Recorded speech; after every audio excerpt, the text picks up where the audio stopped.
Rogers and Benning will be back in 30 seconds.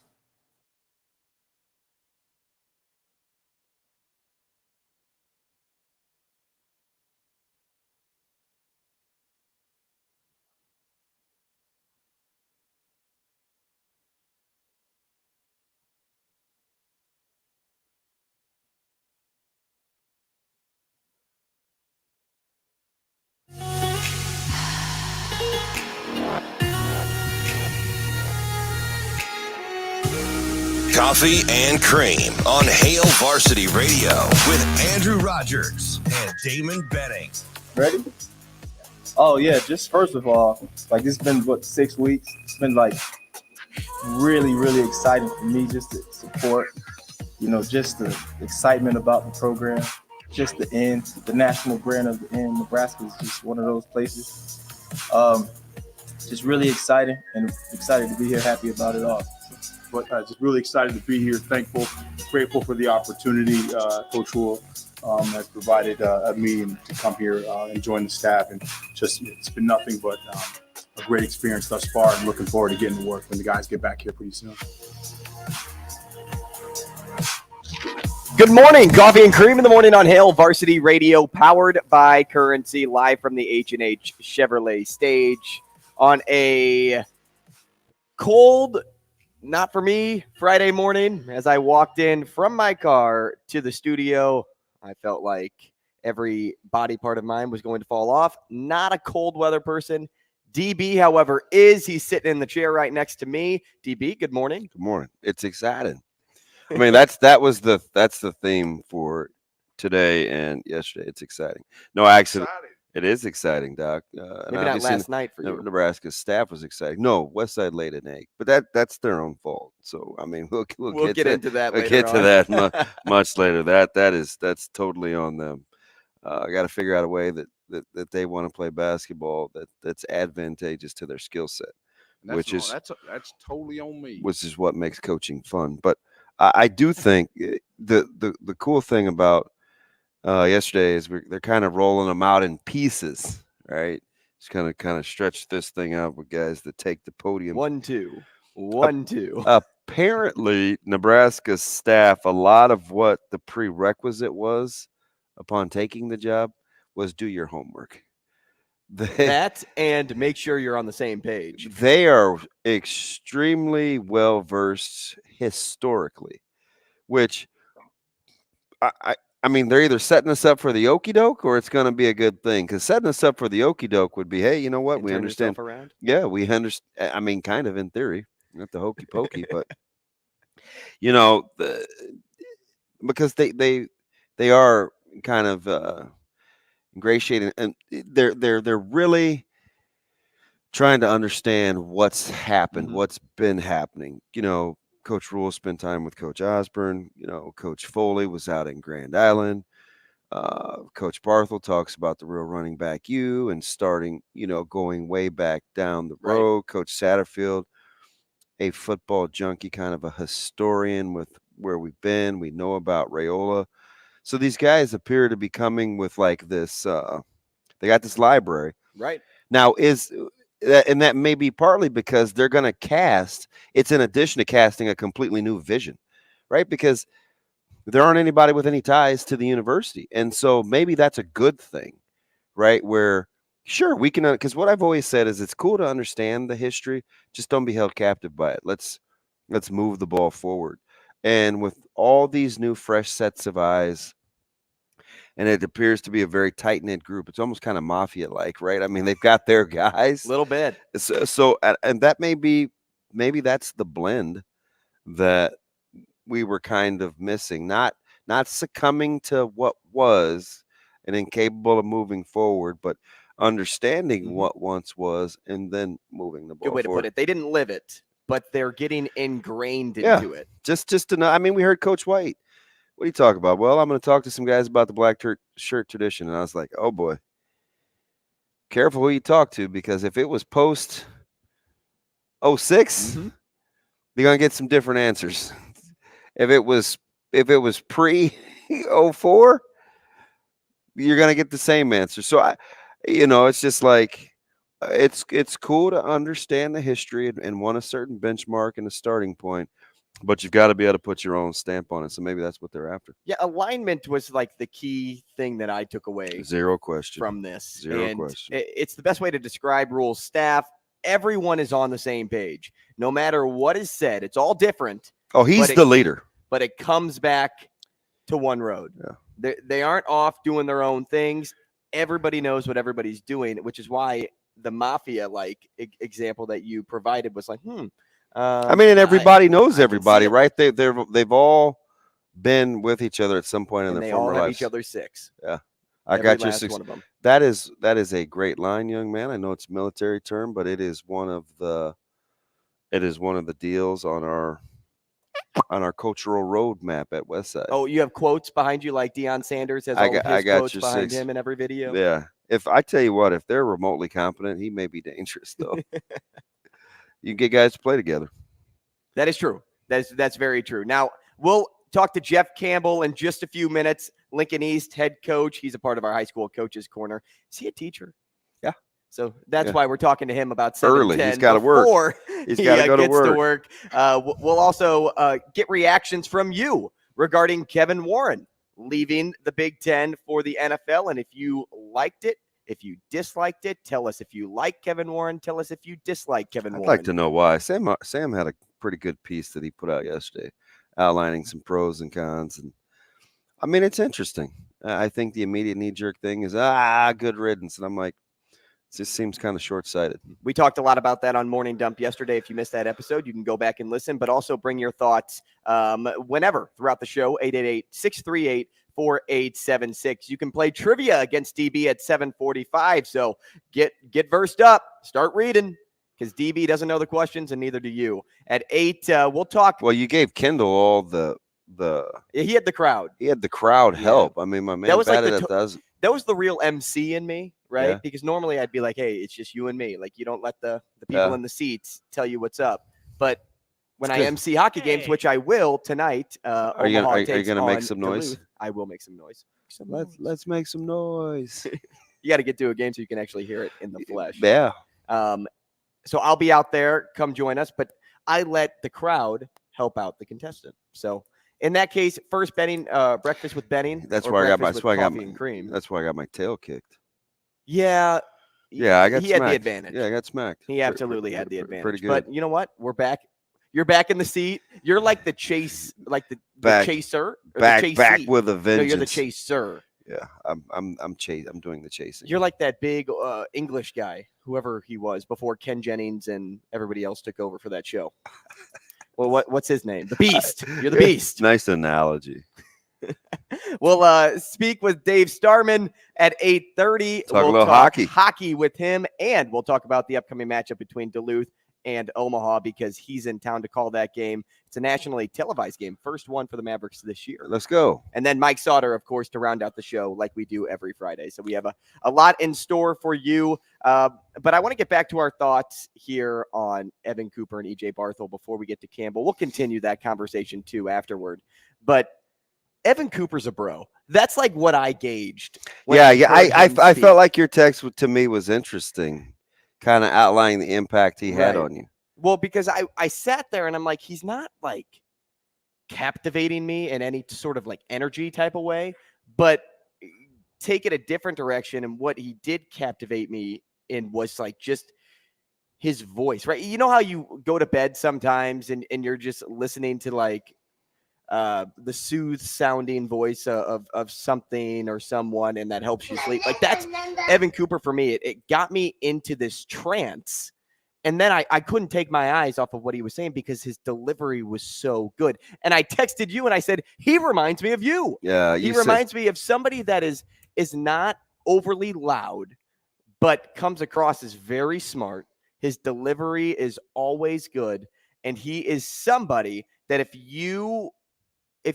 he's a player, right? Because he used to play, but he still speaks like a player. So if you heard Casey Thompson at the podium last year, you get a lot of that in a guy like Coop. Hey, was this ominous foreshadowing? He says, DB, I'm listening to Evan Cooper talk right now. And I say I don't. If he does, let me skip to the bulk of it. He's a dude.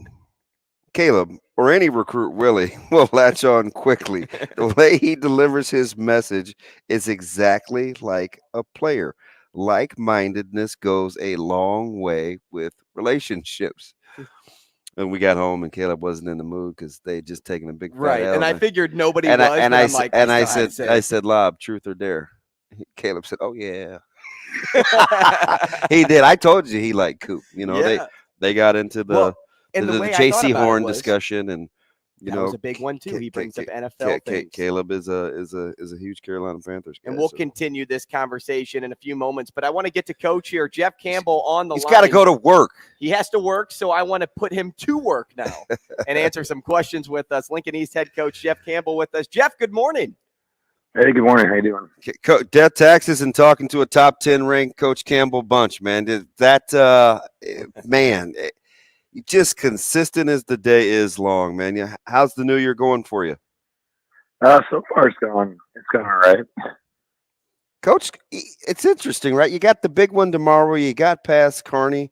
Just the 2 losses, I believe, by a total of 5 points. Like, when you're looking at kind of the start to this season, is this about what you envisioned? We were kind of unsure on how the beginning of the season would go for us. We looked at our schedule early on, and there were a lot of top teams that, traditionally year in, year out play really well. So, going into the 6 games or so before Christmas, we're kind of unsure how things were going to go. Coach, the competition in Lincoln has been fierce this year. I mean, everybody's good all at once, which is what you want, right? It makes for a strong competition, shows that every school has a group of special players. But speak to your group in particular, though. What makes them so fun to coach? Our guys right now are doing a really good job kind of playing for each other and with each other. They're friends off the court, friends on the court. And so I think with the chemistry that they have, they've been moving the ball pretty well. They've been finding each other. They've been rotating on defense. And, truly, I do think that they care for each other, and that makes a big difference. You can see that in the way that they play.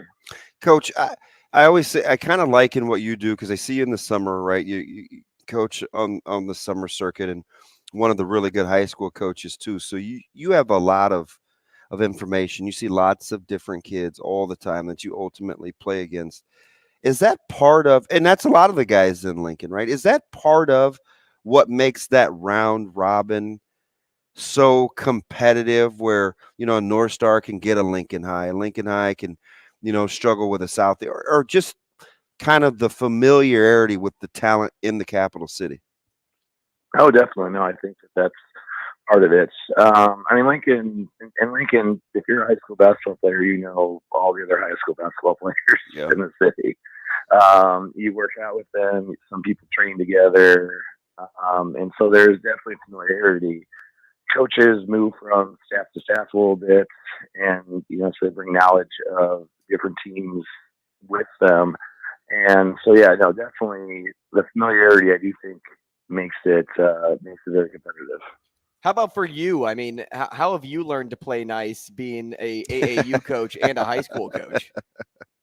Well, two totally different things. The summer stuff I do recently has been for 6th, 7th grade, things like that. So that's a totally different ballgame there. He's coach stays out of the fray. That is so Coach Campbell. Let me talk about 2 of your guys, and I love them for different reasons. Carter Templemeyer, just because he's so unselfish, and getting a chance to watch him all the time, whether it's with you or Coach Padilla in the summer. And then Carter Mick, who may be one of my more favorite multi-sport athletes, guys that lay it on the line. And it's a Lincoln East thing. Like, you can tell Like those guys are program guys, and it helps when you can coach some of your best players really hard like that. Yeah, no, both those guys. It's been fun watching them kind of develop and evolve from year to year. Last year, Carter Meyer probably was a little bit more of just a spot-up shooter, and we had some quick guards who could get some paint and kick out to him. And this year, he's really evolved into being very efficient as a scorer, not wasting dribbles, not wasting movements, being able to get to the paint and be really strong around the rim. And so, yeah, he's definitely worked hard in the off season to develop his skills, and he's done a nice job with that.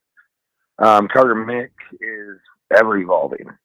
He's last year would maybe get in for about 5 to 10 minutes a game, and this year he's logging some big minutes. And even from the beginning of the season to the end of the season, we're seeing an improvement in his skill level where he's not just a shooter; he's coming a slasher, finishing with both hands, and is really doing a nice job.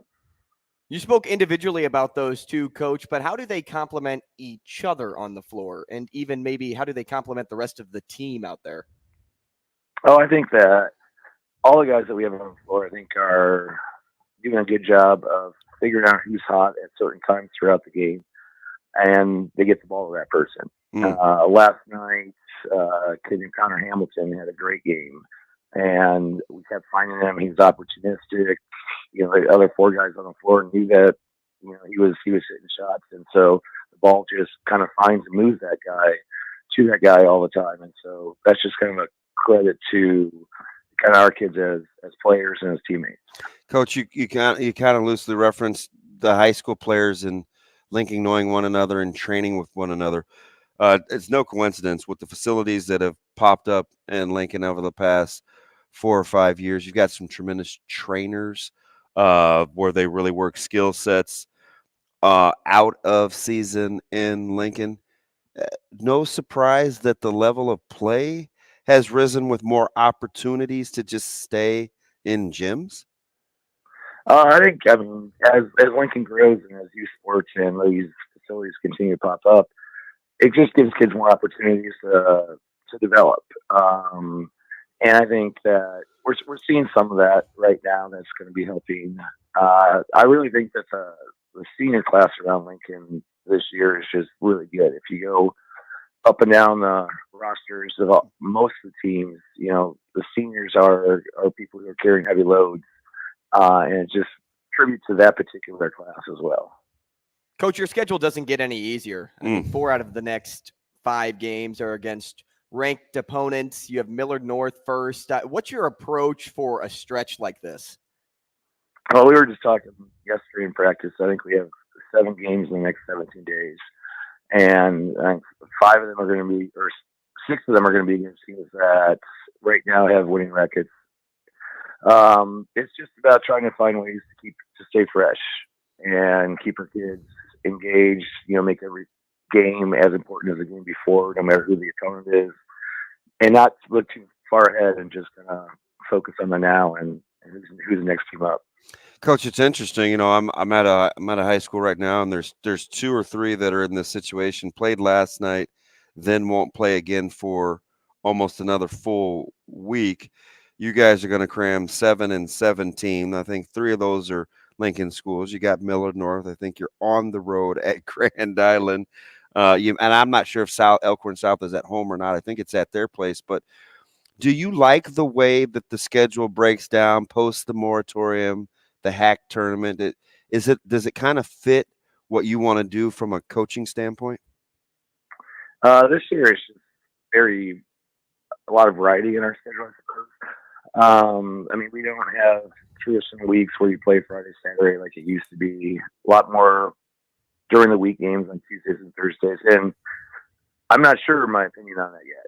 We're going to have to work our way through it and kind of see what happens. But it definitely makes you have to adjust as far as practice plan, how we can save the kids' legs, different things like that. But if you ask the kids, I'm sure they love it because when kids want to play more games and practice less, so they're all about it. Speaking with Jeff Campbell, Lincoln East High School boys basketball head coach. Coach, Last one from me, and then I'll let DB fire one away. But we're just about halfway through the season, right? From the start of the year until now, if you could attribute one trait to this group that's been leading to the overall success of the team, what would it be? I think for the most part, the trait would be that they're staying engaged. They're trying, practice in, practice out, game in, game out to bring energy. And as long as we can continue that, I think that keeps us competitive and keeps us given opportunity to be successful. Coach, hey, let me get you out of here on this one. Tomorrow you got a big one. We've referenced it against Millard North. Mosser can shoot it. Eli's off the dribble. Rollins really emerging.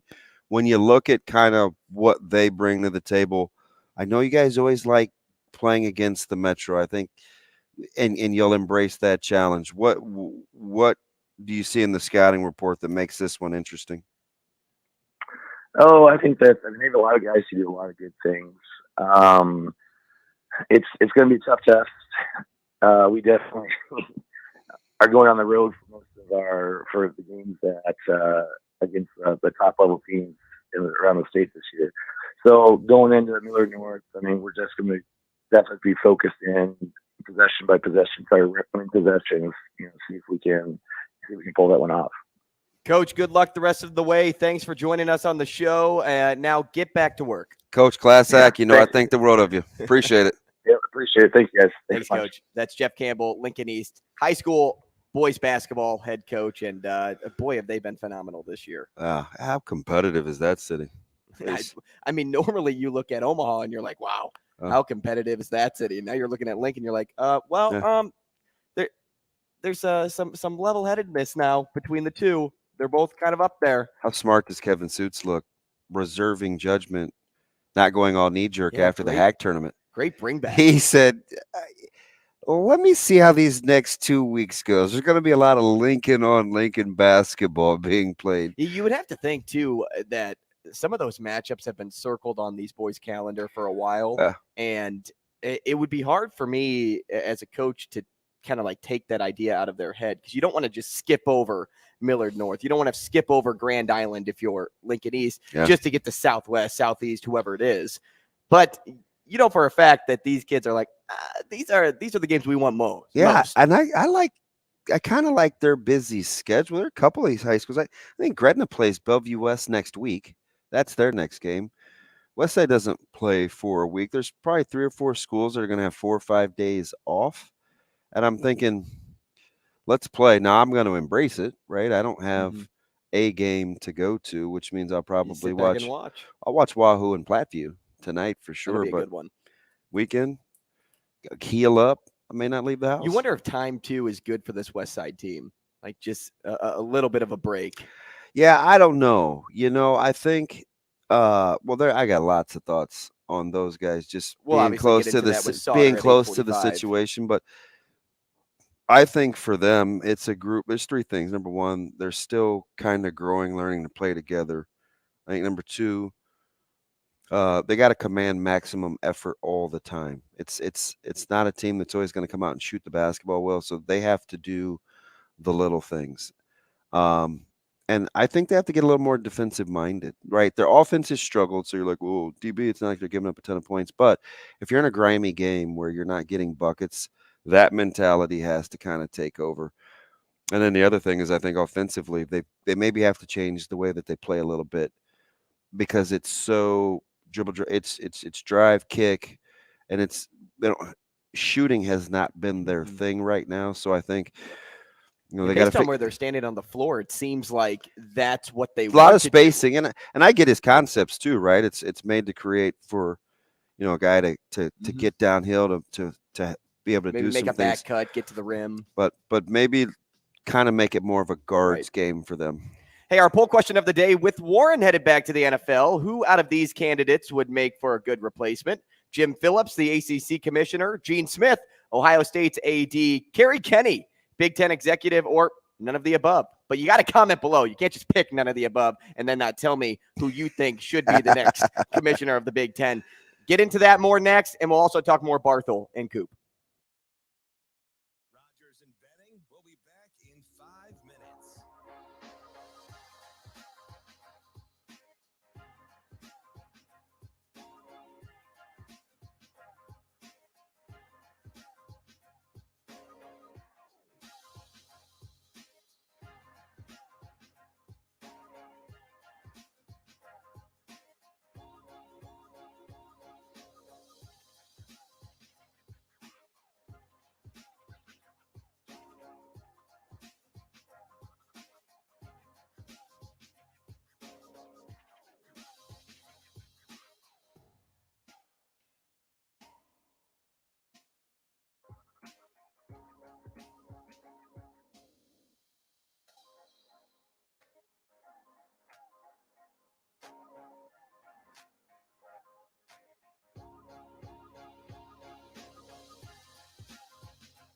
Rogers and Benning will be back in 4 minutes.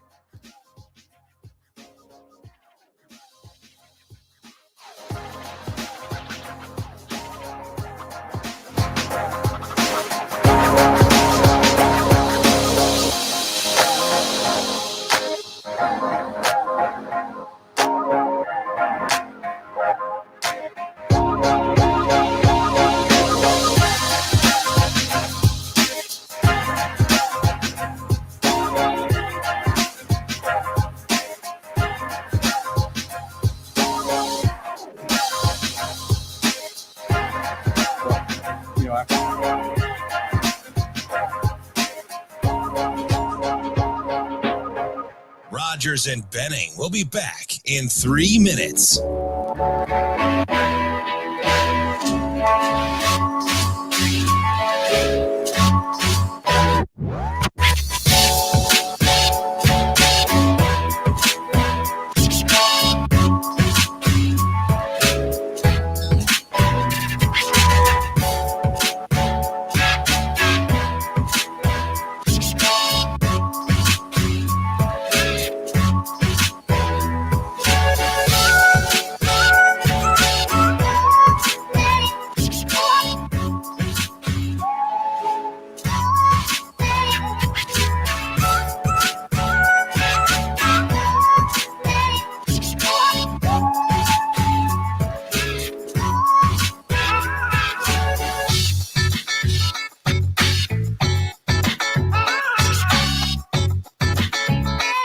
Rogers and Benning will be back in 2 minutes.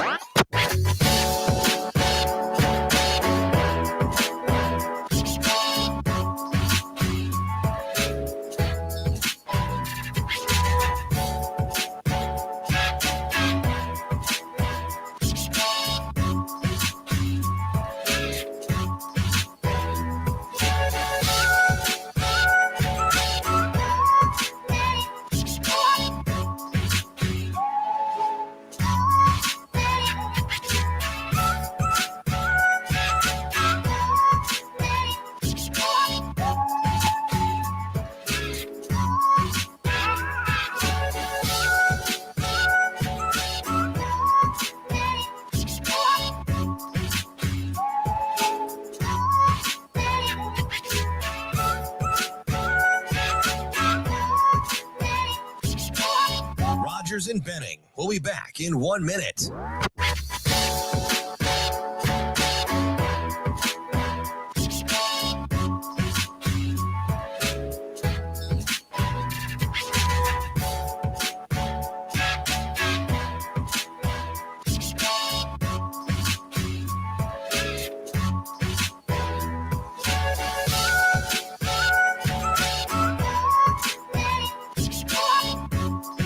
Rogers and Benning will be back in 30 seconds.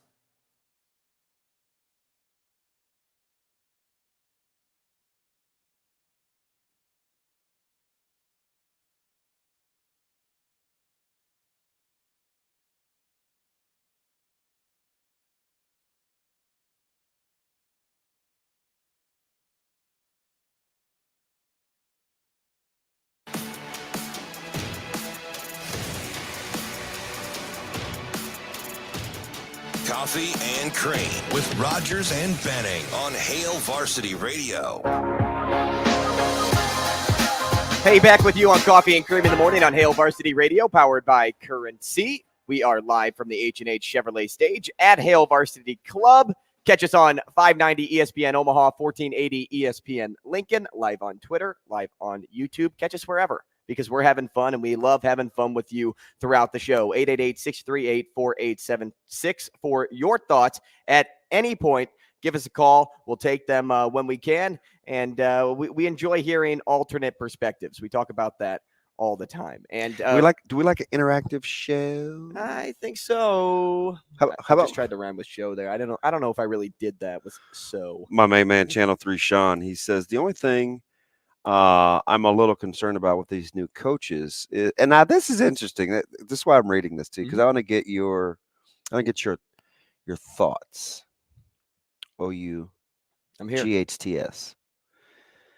Channel 3 Sean says, the only thing I'm a little concerned with these new coaches is it doesn't seem genuine, meaning they read about Nebraska, so they know what to say and how to say it, but I'm not 100% sure they're all in on it. Like they're doing it for their job. Do you need to be all in on Nebraska, though, to be successful at Nebraska? Like, take out the fact that you grew up here, right? Just in general. Just you. Just in general. Okay. Just in general. Okay. Take out the fact that you grew up here. Mm-hmm. If you grew up in a different state, wouldn't you have to read about Nebraska in order to talk about Nebraska? Yes.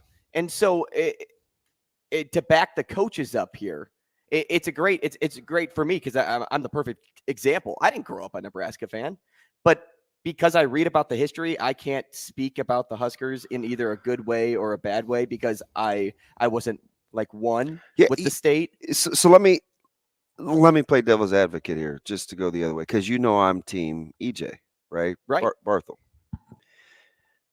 I did find it interesting that he used the term I-back as opposed to running backs, because there's this thing. This is like pre-U, way pre-U. I'm talking Like 80s, 70s into the 80s, into the 90s, where there was this back and forth on why Nebraska called their running backs I-backs and not running backs. And it was because we were in the I formation. So I'm like, God, that seems really timely. Or maybe he was messing with us just to say, kind of like Sat with the fullback tight end thing. Right? Because I think when you put it in context to what everybody else is, because I think that is completely different. And it's kind of because I'm getting to know Coach Foley. I think that is completely different than like going to Grand Island and spending time with the Foltz, right? Like that's pretty amazing. So I kind of get it, right? Are they just is it too coincidental that they're hitting all the buzzwords with tight ends and fullbacks and I-backs, right? Because it's almost like they're trying to be well liked. Yeah, right? And that's maybe that's early, because I ultimately think though, AR, I don't think they'll care, but they won't care. So far, Coach, maybe poking fun's a good thing. Yeah, too. that's what and maybe that's what. But I do think there's a level of sincerity, though. I wouldn't take that as not being genuine. Yeah. So far, again, and I don't know what this means in wins and losses, but so far, Coach, and I said this a couple weeks ago, I'm gonna say it again. He does not strike me as the type of person that leaves much to chance. So if there's homework to do, I think he requires that it be done. That's kind of the way that I land with. And that's basically the message both coaches said yesterday. It seems like it. They were on the point of, hey, what Matt Rule says goes. Like he's almost Jesus Christ for that program. You can tell he's boss. I mean, you can definitely tell. And I don't have any problems with that. See, like, so right away, just now on Twitter, Husker Top Plays tweets out a run play. EJ Barthel, # pound the rock. Right? Like, which is what he said about 4 times. I think, and I get Channel 3 Sean, because he's kind of a historian. He's got a long Rolodex. Been a fan for a while. I think his sphere of influence, he's a historian. So he may feel uneasy, and because he's not the first one to say this. Like, this was going on in our group chat or our group text last night. Like, are there buzzwords? Are they the question? What one of my guys said, are they messing with us? And I was like, well, I don't think so, because I think it's like I think they honestly believe they can get back there. Dude, I just think they're just being Bereans, right? They're just doing their own. They're just doing their own homework, right? And what's wrong with doing homework, right? Because you don't have it is interesting or though. Want it or desire it. What did we all take and run with the other day from Coach Sat? He said a lot of other things other than fullback or tight end. That's all we really gravitated towards, right? And yesterday. Well, because it's one of those like that's not how college football's evolving, and you want to go back to fullback? Yeah. Like, whoa. I mean, you're seeing wide receiver guys from SC in the transfer portal going to Wisconsin. Did you have to give that a double take? CJ Wilson going from USC to Wisconsin. It's like, I think this is 2023, right? It's just, and so, maybe Nebraska's style of play, because I don't know what they're ultimately going to do. I have to see it, right? I know what the words say, but they got to get inside and see what their and the big thing about EJ Barthel is he's a learner. That's him. I just like him, so I think I like. Well, your man crushes Barthel. Mine's to Coop. I thought it was funny that both of them took the podium at the same time. See, I like Coop, but I only talked to him a little bit because I have to be careful. The relationship that they have with my son needs to be and has to be different than the relationship that I have with them. So Coop had him for a good chunk of the time. They're just shooting a breeze or playing bags or whatever they're doing, talking Carolina. I don't want to be that guy. So I'm going some, Coop's a young you. Like I said that in the opener, I'll say it again. I don't know what you're about. He does like to watch film. The way you talk. He does like to watch film. The way you coach. That's him. So, and I told you right away I liked it a little bit last night that hey, like don't get CB close to Coop because he's going to latch on like he latched onto you as a dad. Yeah, because you guys think and act the same. But I do like Coach Barthel was one of the guys immediately that I wanted to read up on. Right. And I asked my guys in the college coaching search business. They provided a little background. I looked at the kind of guys that he coaches. What did you say you said this about me, I think off air, about what I gravitate towards in terms of running backs. You said you seem like the guy that likes. It's not the running backs. You like the guys that are the ones that get overlooked. Yeah. You like the story, like the underdog story, more than you like. Hey, this is Bijan Robinson. He's awesome. Yeah, he's gonna be great. Yeah, even though I do love Bijan Robinson, I can love. Those guys, I do kind of gravitate more towards those guys, the ones right? that are forgotten, right? Like LaDainian Tomlinson or Marshall Faulk. And I'm not saying that they're not good. We were talking about Tulane's running back. Yeah, listen, Spears is the deal. But he was somebody that nobody looked at. Yeah, Spears is the real deal. Right. And you're like, you like random. And because I think running backs, it's hard to find. But I say all that because, and listen, when I was listening to Coach Barthel's presser, I know he got emotional. I wasn't watching. I was listening through my phone and the Bluetooth in the truck. So I couldn't see expressions. But I'm not gauging people's emotion in real time because there's times, depending on what you ask me and when the timing, I may have to give myself pause. And it could be over something that you think is fairly innocuous or not that big of a deal, right? But it could be something that I think of, right? So, I mean, as he's kind of watching those guys and he's lamenting over how they ran the ball, maybe he's thinking about leaving those guys or how far they've come. See, that's his person. Listen, I don't know him. I'm not saying that's what I think his personality is. But think about what I think he's a guy Barthel. He's not afraid to take detours or a few detours to get to where he ultimately wants to be. Like he took an. Remember when I carved through his resume? Yeah, and the guys that he recruited. Like I tried to do. Think about how that translates to coaching too.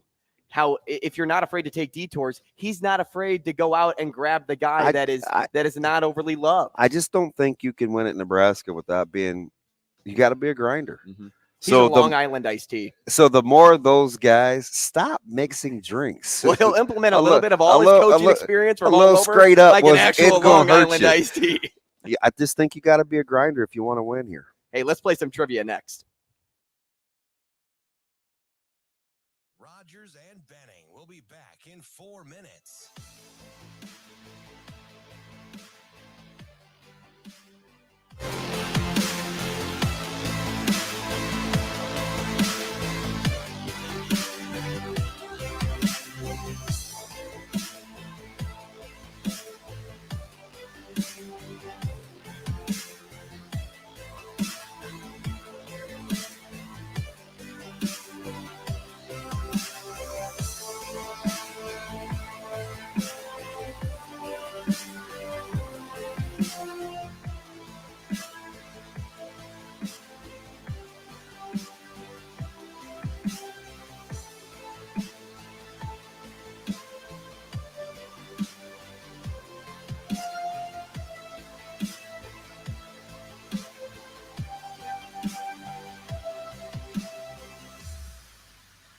Rogers and Benning will be back in 3 minutes.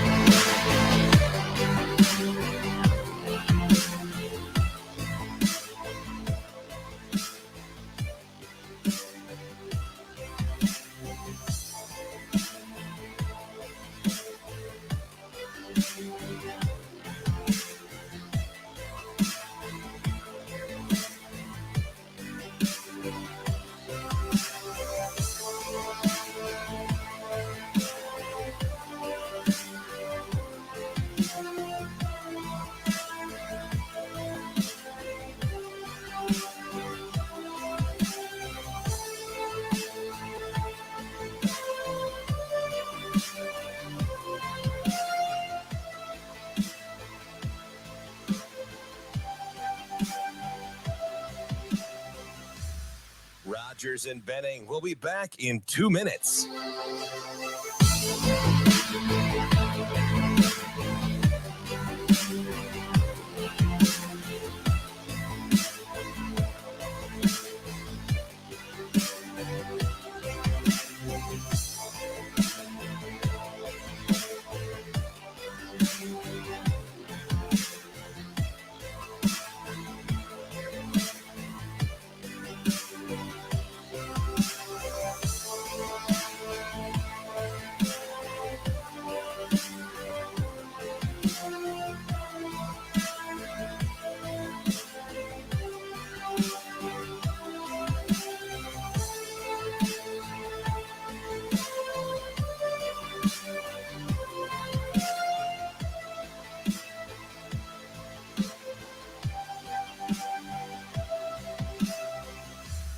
Rogers and Benning will be back in 1 minute.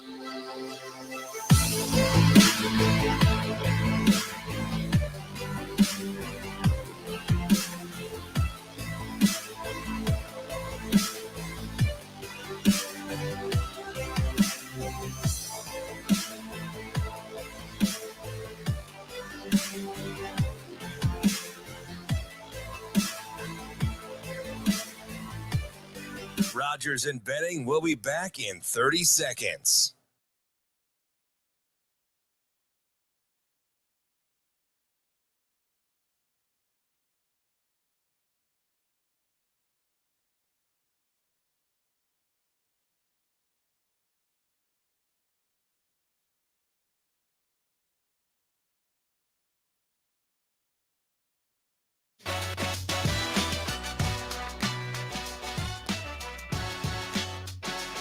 Coffee and Cream with Rogers and Benning on Hale Varsity Radio.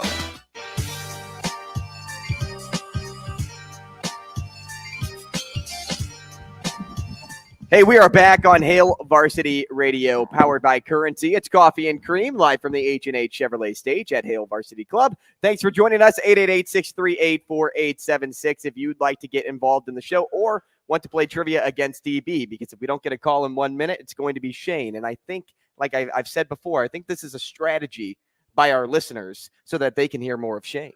Shane is great. Hey, Shane, have we said good morning to you yet, big guy? Good morning. Hey, do you have some thoughts on Kevin Warren? On Kevin Warren? Yeah. Is it too short of a window to have a legacy? 4 years, I said this yesterday. I'll say it again. I think right now it's too soon to say because we don't know if what he implemented has worked. Hashtag too soon. Hey, will you need an interim commish? Is it?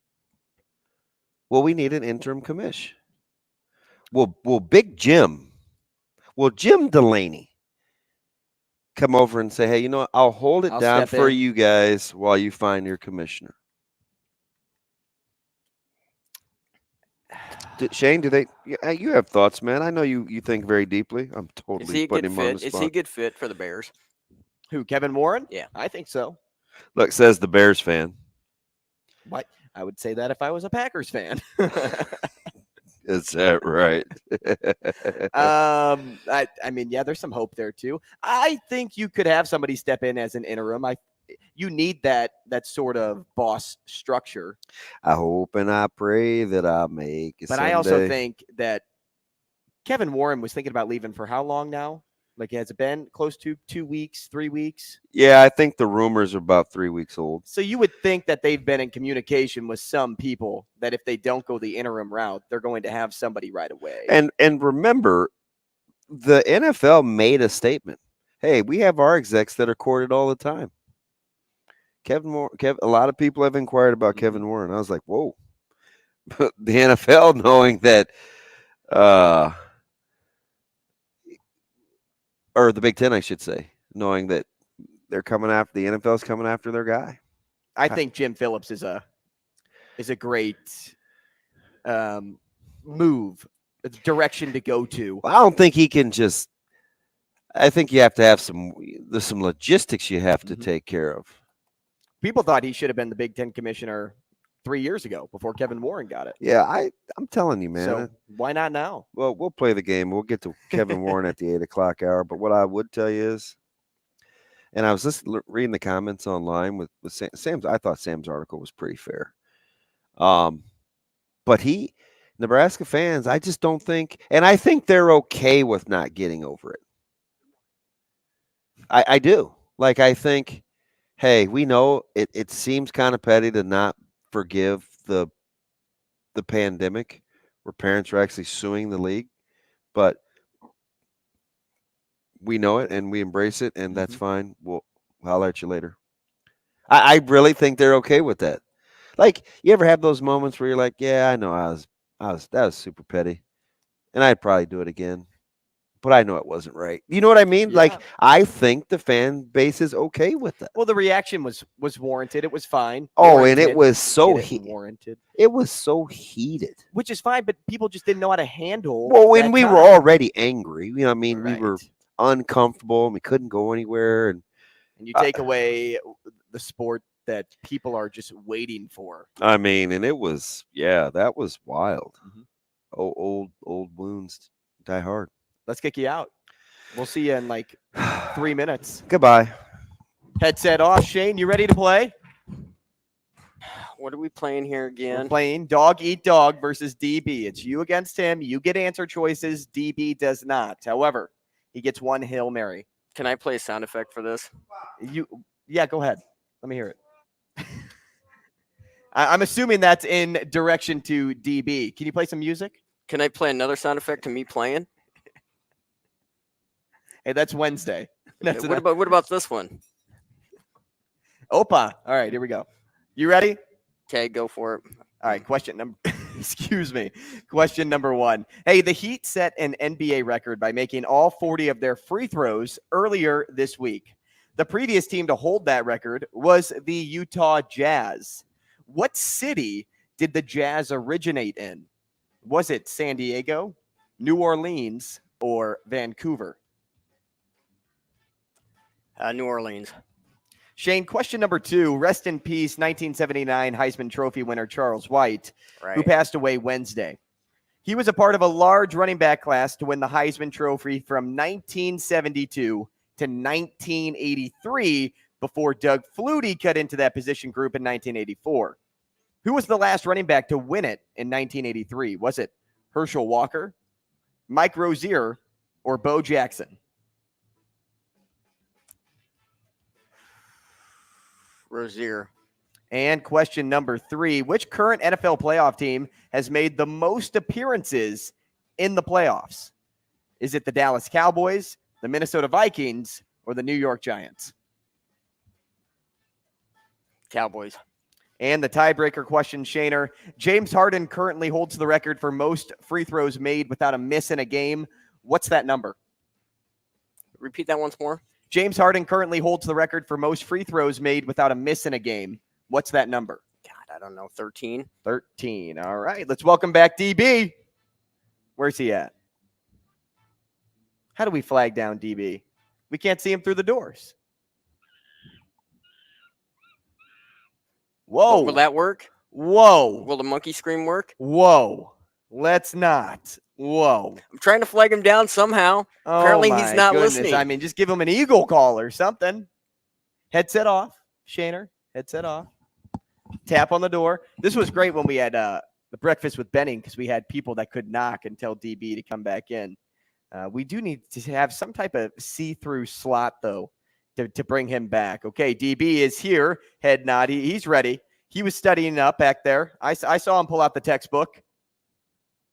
Got a smile on his face. He's on his way. Shane, hey, I got to tell you, dude, Shaner, not bad. He's pretty good. Not bad. I'd say pretty good indeed. You ready to play? I am ready to go. Shaner, hit me with the music again. Let's do it. DB. Andrew. The Heat set an NBA record by making all 40 of their free throws earlier this week. The previous team to hold that record was the Utah Jazz. What city did the Jazz originate in?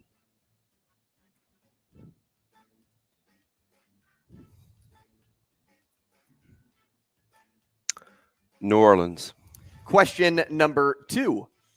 Rest in peace, 1979 Heisman Trophy winner Charles White, who passed away Wednesday. One of my dad's favorite players. He was a part of a large running back class to win the Heisman Trophy from 1972 to 1983 before Doug Flutie cut into that position group in 1984.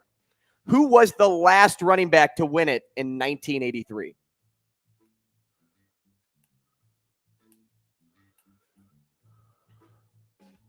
And don't forget, you still have a Hail Mary that you can use on either with of the two one more questions. question left. With one more question. Give me the Hail Mary because I know this. Is it Herschel Walker, Mike Rozier, or Bo Jackson? Mike Rozier. Question number 3. Which current NFL playoff team has made the most appearances in the playoffs? Pardon? What current NFL playoff team, I should say, has made the most appearances in the playoffs? In the history of the NFL? In the history of the NFL. Fantastic question, Andrew. Hopefully you have a fantastic answer, DB. I'm thinking of the storied franchises.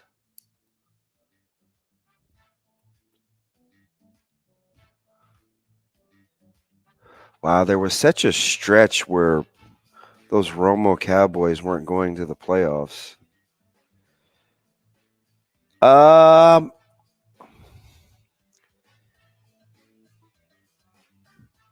Chiefs playing in early Super Bowls. Tough. Chiefs, Cowboys. I'll take the Dallas Cowboys. And tiebreaker question. James Harden currently holds the record for most free throws made without a miss in a game. What is that number? 17. 17. All right, Shaner, cut the music. Let's go through them, boys. So the Heat set an NBA record by making all 40 of their free throws earlier this week. The previous team to hold that record was the Utah Jazz. What city did the Jazz originate in? You both said New Orleans. You both are correct. How did he know? He gets answer choices.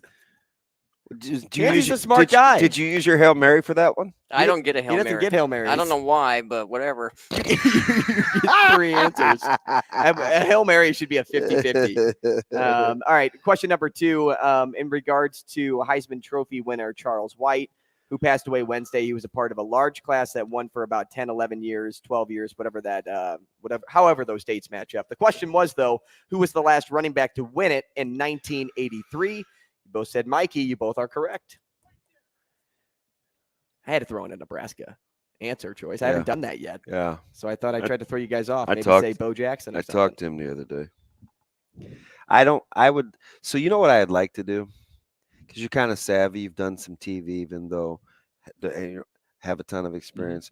We need to set up an interview with you and Mike Rozier. Let's do it. One-on-one. Let's do it. Yeah, I'll tackle it. I don't know if you can control Mike. I'll tackle it. I'll tackle it. At one time, Mike did an interview from the sidelines during a spring game at Nebraska when I was doing BTN, and we had to kill the interview. Good.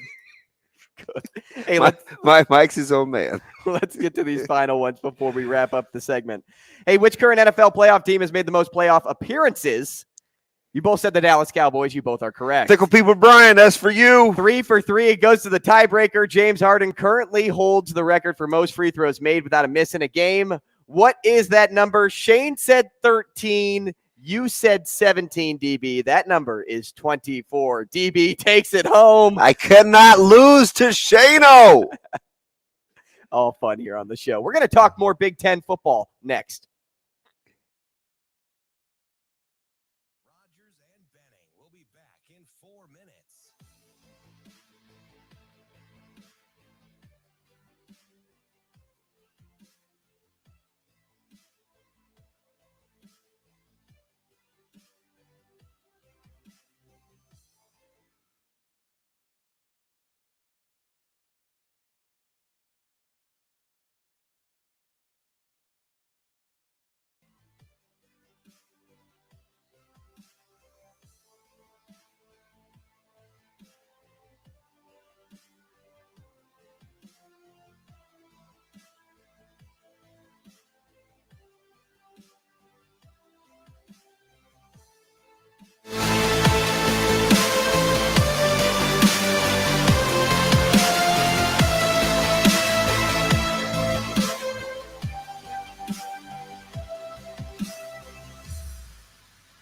Rogers and Benning will be back in 3 minutes.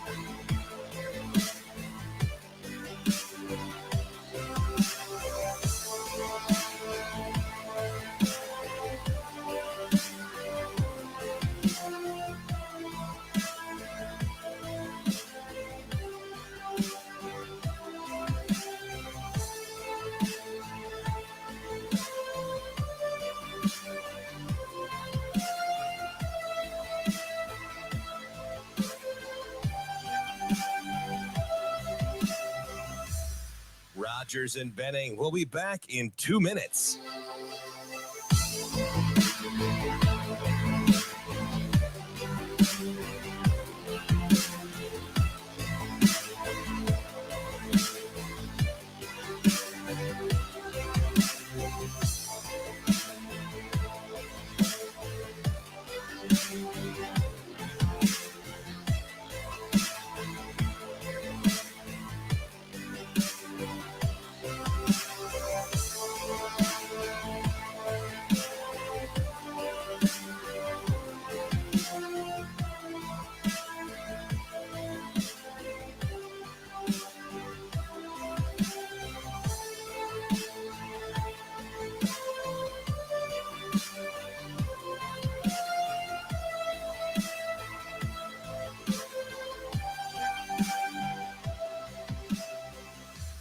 Rogers and Benning will be back in 1 minute.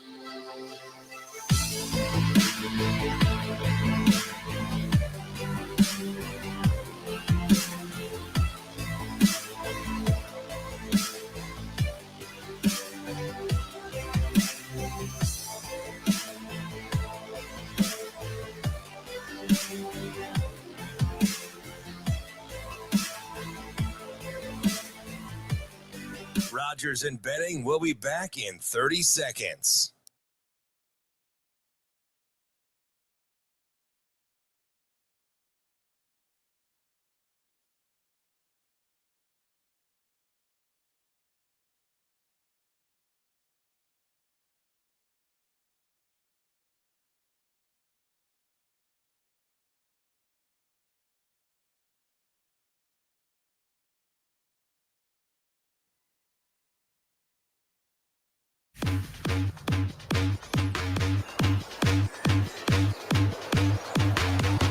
Coffee and Cream on Hail Varsity Radio with Andrew Rogers and Damon Benning.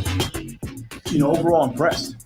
Truthfully, I thought, after evaluating the tape and looking at some of the guys in the roster, familiar with some of them other places, at Ramir at a high school, we got similar tracks. I coached at Burton Catholic High School, so I'm familiar with Ramir and just really excited about the group. A lot of potential out there, and how they run the football, and I'm excited to work with that whole group. Really am.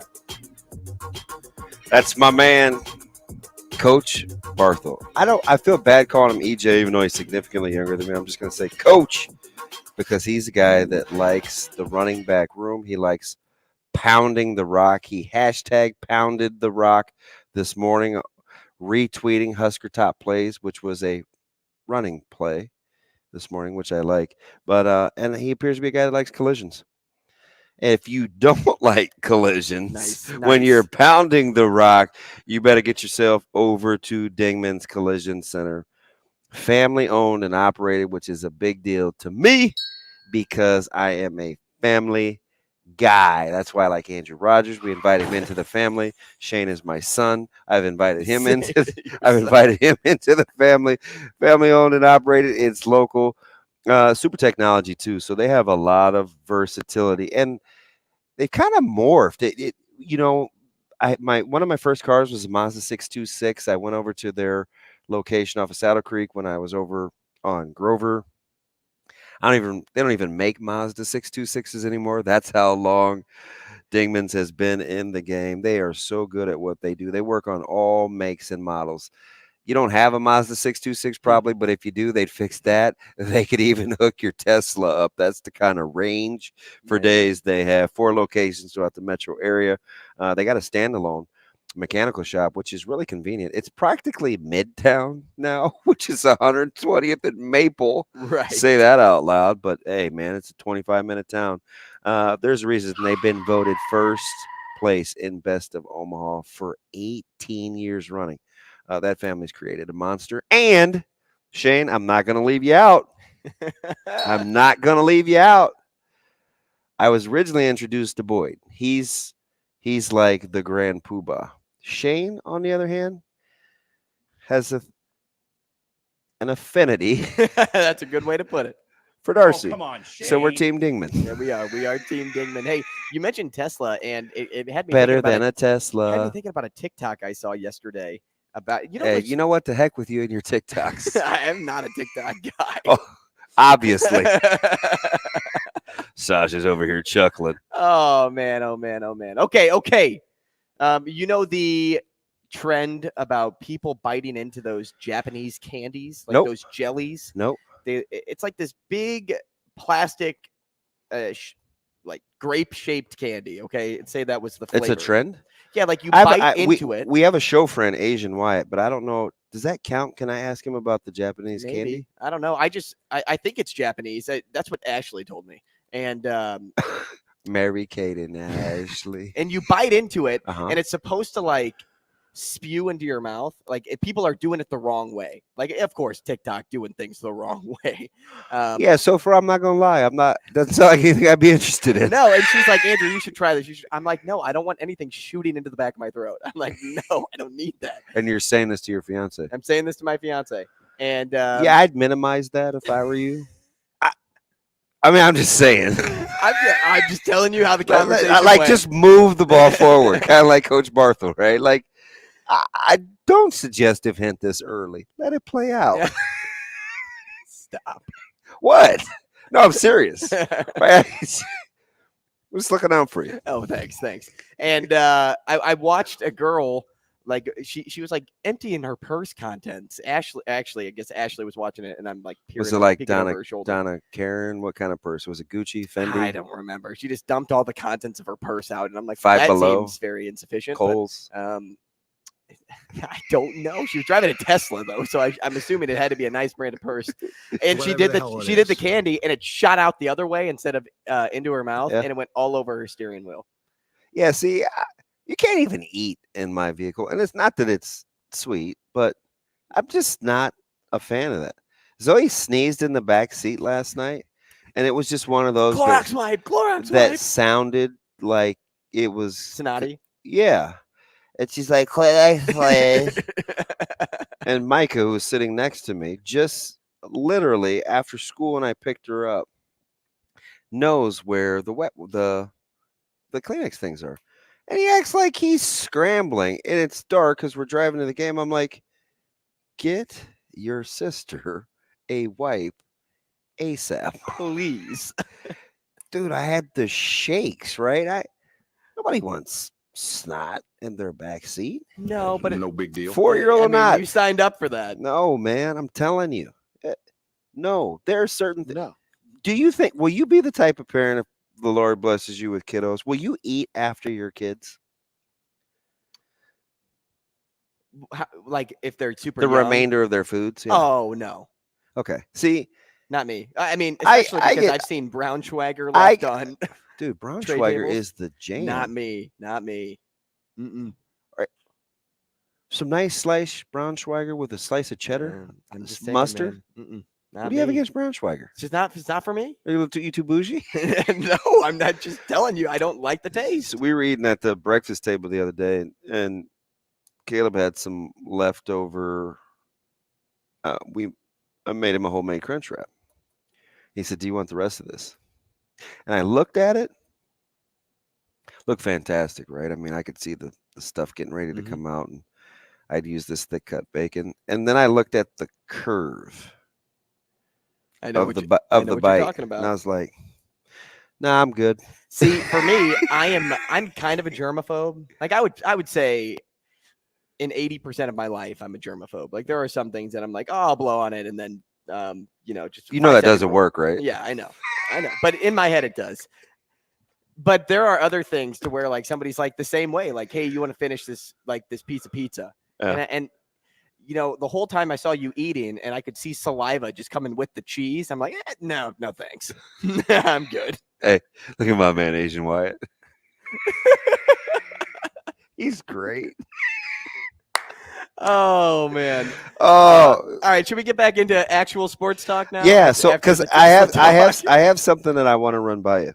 So we'll start with Kevin Warren and replacements for him, because I mentioned the name Jim Phillips yesterday. We mentioned the name Jim Smith. I even went Gene, excuse me. And I even went one step further to put the name Kerry Kenny on the list. So friend of the show text in, and it simply says, am I missing something by thinking it's not going to be Barry Alvarez? It's a good thought. That's a great thought, actually. How'd we miss that, though? Just because we were going with like the fresh guys. But here's this is what I want, and Barry's cool. Listen, Barry came to Lincoln a couple years ago. My man had on slacks, some Stacey Adams, no socks, a little V-neck. I mean, he was geared up. He looked sharp, right? I felt like, I'm like, man, if I cross this guy, I may end up in the back of a trunk, right? I mean, he just looked cool. But do you think he wants the job? Do you think he would be progressive enough? I just don't know if he'd want the job at his age. Oh, don't tell him that. Well, I'm not going to. I'm telling you that. Barry's a G. Like, that's interesting, though, because when we were reading off the, prerequisites, he checks a lot of the boxes. But is this a deal now? And I think this was in Sam McEwen's article. Are you guys going? Where he said, is this the time where you think outside of the box and maybe go politician / media person, somebody else? Like, without really the athletic, as my dad used to like to say, athletic. Add a syllable.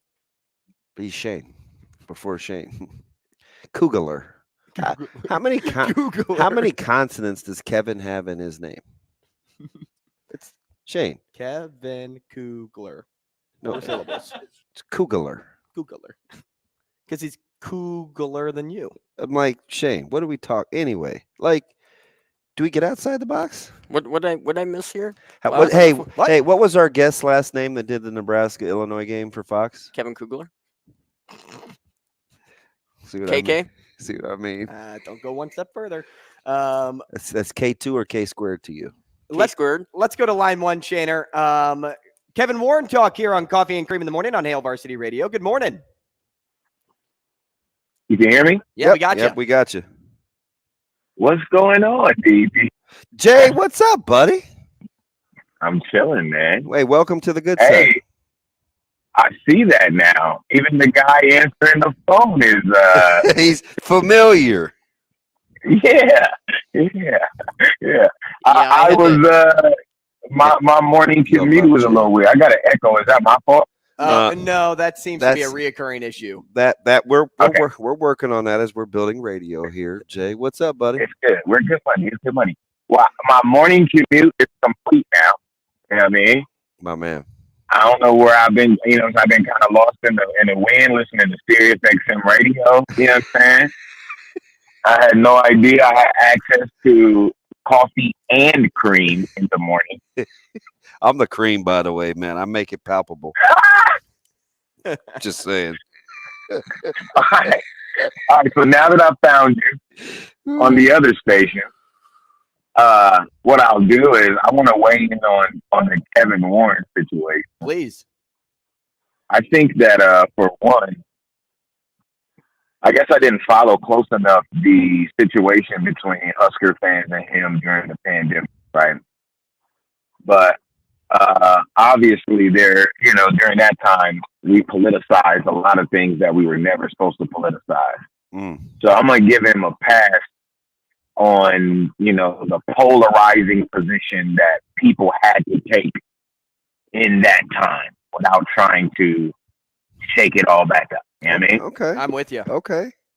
All right. So I'll give the Husker fans a pass, and I'll give him a pass. But I will say, when it comes to business moves and, at least the business moves that we can see from our point of view, the brother did a lot, right? He put the Big Ten in the position to where, they are, as far as contracts is concerned, the way we see it, that the Big Ten is, up there, way up there in respect to that. I think the only reason why your SEC teams could even, scratch at what the Big Ten conference is going to make over the next several years is because of their relationship with ESPN. I also believe that he put the Big Ten in a position to be able to fight that fight. He felt as if his product, which is that's why, again, business-wise, you got respect, brother. He felt like his product was bold enough to say, well, then we don't have to be directly connected with the mothership or ESPN. We can create another venue or another avenue for sports lovers to see sports at a high quality, high level with Apple and, CBS and all those other platforms. So you cannot knock the man for his business acumen and his ability to build relationships. I've never seen any other commish at more games, right? Because bro would be at games. It's a real thing. So again, dude, he got a shout out from LeBron last night in the press conference. Yeah, I'm saying, he did his job. You know what I'm saying? So, the next step for him to go to the Chicago Bears, I felt like this the part that's controversy is, why would he leave this job to go to the Bears? So maybe y'all can help me understand how this is a promotion and not a demotion from going to running an entire league, which, literally in college football was at the top of its game, to go to the Chicago Bears, where, the franchise over the last 10 to 20 years has been, mediocre to struggle. Hey, that's my man. Listen, that's Drew Down's team too, so get on him. No Jay. disrespect. No disrespect. No, I'm with you. And it's about the front office, not the on the field. I'm just saying they went through a lot of coaches. They got a lot of weird picks. There's a lot going on. You know what I mean? You're not wrong. So I'm saying, why would he take a demotion? Right? And I can't hear if y'all talking back to me because I can hear myself. So if y'all coming in, I don't know how to stop it. I'm going to pick up now. It's love. Good to see you, DB. Hey, appreciate it, Jay. cream, be some French vanilla cream, be some Irish cream. Don't be no regular cream. I got French With vanilla some cream right flavor now. in it. Hey, thanks, Jay. Shane, fix that, please. Please. Hey, no, he brought up some good points there. Hey, he had one of the greatest calls of all time that I will try to find for you. Please. No. Please. It was Shane. How long was that? It was not call? a great call. It was unbelievable. It was not unbelievable. It was like 4 No. minutes, and he just went off. Oh, that call. Yeah, that call was better. And I dig it up. Totally let Go it. into the archives, Shaner. Pull that one out for me. So, it's funny too. It's good to see him on Twitter. My man Josh. Remember when I told you I had to get talked into streaming and to get off of DirecTV, and I told you I had a guy that was telling me for 2 years. That's him? Yeah, Josh says. He said that he does not think that Alvarez would be a very good choice, just because I don't think he thinks he's contemporary enough. So are we talking business acumen for the next guy or conference familiarity? Because the television deal is in, the media rights deal is in place. So what's the next thing that you want him or her to be able to cast the vision for? I still think you need some familiarity, but it's more business than familiar for me. I think if you get somebody that knows how to be in that spot, that knows how to communicate well with the teams and can keep progressing toward the future. Because even though the TV rights deal is locked up, you still want to be progressive. You don't want to get content with where you are, because then you'll get overstepped. And so in regards to Barry Alvarez, not to say that he couldn't be good, because he has such great conference familiarity. I mean, he may be the best choice if it came to just conference familiarity. But where we're at today, it doesn't seem like a job that would be set up well for him. It would almost be like, hey, that was the fan pick and not the right pick. Yeah, so it's interesting because I like Jay's approach too about giving a pass for things that were politicized that shouldn't have been politicized. Because I think he hit the nail on the head. Man, I think that was like 60% of it. And I'm like, why can't we just be like Frozen and let it go? Nice. But I just don't think people want to do that. Well, and on top of it all, it's like I said before, it's not like that's the only thing Kevin Warren did. No, I understand. Only listen. I'm understanding. Yeah, I really like Sammy Mack's article because I felt like it gave different. I'm into promoting self-thought, right? Like, just don't believe it because somebody told you. Like, it gave you some pros and cons, and I know that some of those things were polarizing, and I even read in the comments. A couple of folks, and maybe it's the vocal minority, I don't know. Typically, the empty can rattles the loudest, but there was a lot of, hey, good riddance, not forgiving you for how the pandemic was handled. Maybe. And so when somebody's honest about that, like, I mean, what are you supposed to say? You're not going to talk them into getting, they're just going to hold that against you. So I just don't know if you're rationalizing with folks that are taking that hard of a stance. Anyone in a position of power, you always gravitate toward the negative over the positive. What did they do wrong? Maybe everyone in a powerful position deals with that more than they deal with, hey, this is what I actually did that was good. Go ahead, Shane. Maybe Kevin just got to a point to where he figured he accomplished everything that he could accomplish being with the Big Ten, and he needed another challenge. He needed another place to be. He needed to do something else. I think it was more he's just an NFL guy. Like, he started, he took his big time, like a big chunk of his time happened in the NFL. So he may just like being there. Plus, I can't imagine the stressors that he had to overcome in this position. Maybe his new position, it allows him one team with a singular purpose versus one conference with 16 different visions. He may just want an easier lifestyle. And that's why he wanted to move on after this time. He left the Big Ten in good position, left it in good hands. Remember when he was once upon a time rumored to be the next commissioner? That doesn't seem like that long ago. But is 3 years long enough to have a legacy? This is the second time you've brought that up on the show, and I still can't answer. It's hard. Still don't know. It's hard. I feel like it's easier for me to say that Gale Sayers had enough good years, the 4 really good ones, for me to think that he belongs in the GOAT discussion. I can come up with 4. 4 years. Okay, you get to 4. We're having some speaks. Terrell Davis, you've now entered the discussion. Kinda. I don't know, man. I guess if you just ask me, and maybe I'm crazy. I think if you ask me, is the Big Ten in a better position pre or post him being here? They're in a better position now. 100%. 100%. So Yeah, is that enough to leave a legacy? well, did he not do a good job? I feel like there's a Bernie Mac line in there. What do you want me to say? You're doing a good job. Oh, that is so inappropriate. Right? Like, what are you supposed to do? Right. And our poll question today was, with Warren headed back to the NFL, who out of these candidates would make for a good replacement? I'm going to get to the poll results now. Jim Phillips took home 31.3% of the votes. The third. Gene Smith, the Ohio State athletic director, took home 31.3% of the votes. Kerry Kenny, nobody really likes him, 3.1. And then none of the above actually hit, 34.4% of the votes. So out of the grouping of our voters, and it's a small sample size, but more people said they don't like any opposed. Oh, we just had some change. Now Jim Phillips is the leader as it updates. 20 more votes just came in. So, yeah, that quickly updated. My man, Jay Rich, hockey dad. Hey, Alvarez is too old and independent. Wow. So the text, so I'm just going to read you the manner in which the text was.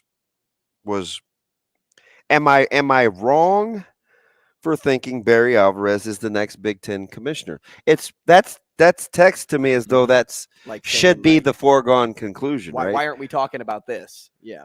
It's getting zero positive tread. Like I said, I think when you look at somebody that you want to progress something, you don't age it. But I'm not so sure that's how he thinks. And you could be right. But hey, how do you get that job, it's weird which side of ageism we want to be on, right? Nebraska staff's too young. We're mad about that. Barry Alvarez is too old. Right. It's like each job always has what's ideal? An average age that people want, but really it just comes down to the person themselves. And I say that all the time. Like you could be 22 years old and the smartest person in the room. You could be 75 and this 76. I don't know how old Barry Alvarez is now. And be a great commissioner because you have so much experience. Because everything's set up, the landscape is there. Barry could come in and do a decent job, but how long is Barry staying? Maybe you want somebody that is, mid-50s that can stay there for 10 years now and help really take that next step. Do you really want to keep recycling, or do you want to? I don't, but is this a job? Are you in this bad boy for the long haul? Well, we just kind of talked about how Kevin Warren may not have been because of the stressors that came with it, but he also had to deal with COVID. That is a completely different animal. Yeah. I mean, and you've got presidents and chancellors. You got TV execs. You have so many quote unquote partners. Jay brought up another good point, though. He was awful visible. He seemed like he was everywhere. It's what you want out of a commissioner, though. You want to see him, right? You want him to be a man of his people. I never thought about it until he said it, though, really.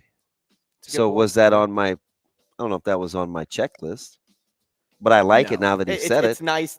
It's nice to have that secondary, identity. not necessary. Yeah. Dave Starman's next.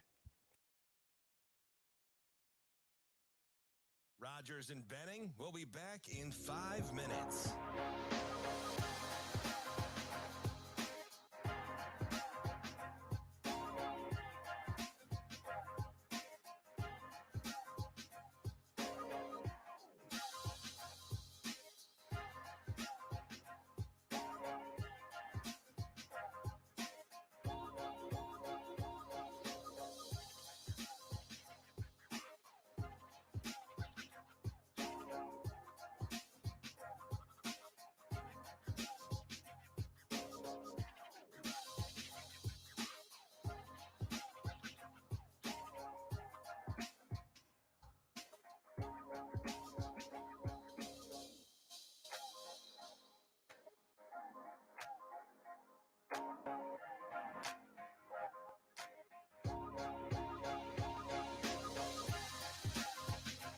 Rogers and Benning will be back in 4 minutes.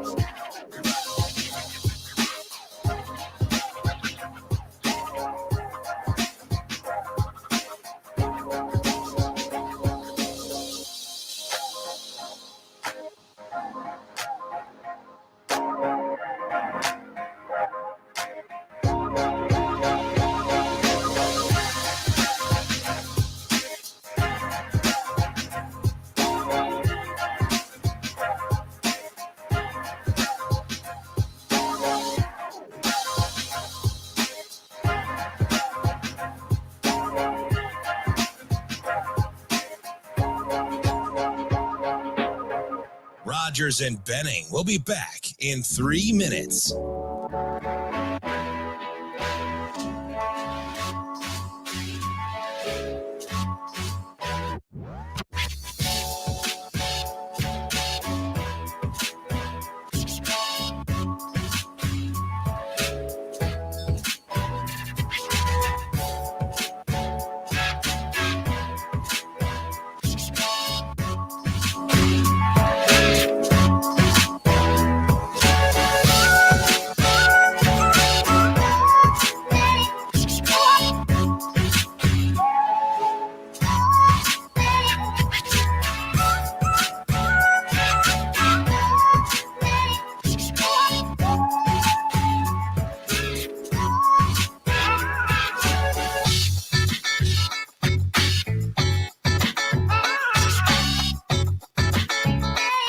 Rogers and Benning will be back in 2 minutes.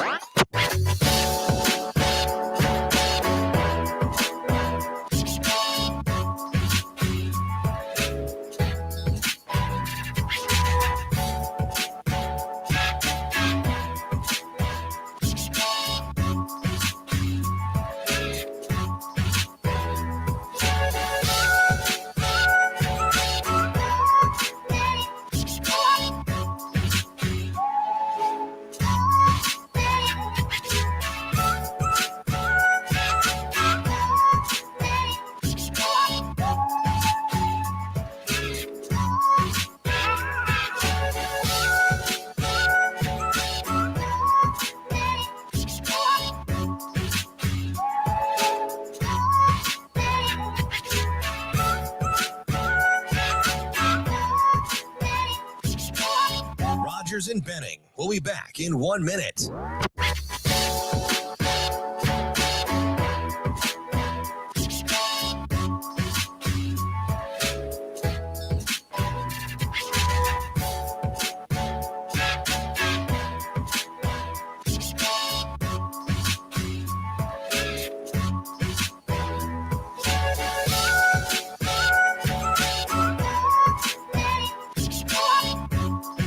Rogers and Benning will be back in 30 seconds.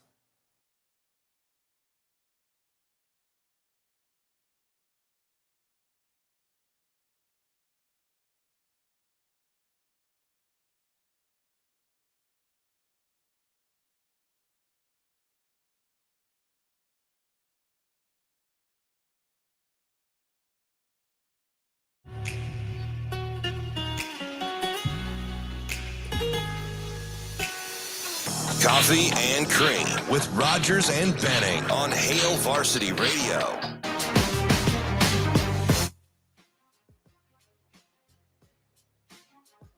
We're back on Coffee and Cream in the Morning on Hail Varsity Radio, powered by Currency. Damon Benning, Andrew Rogers, live from the H&H Chevrolet stage at Hail Varsity Club.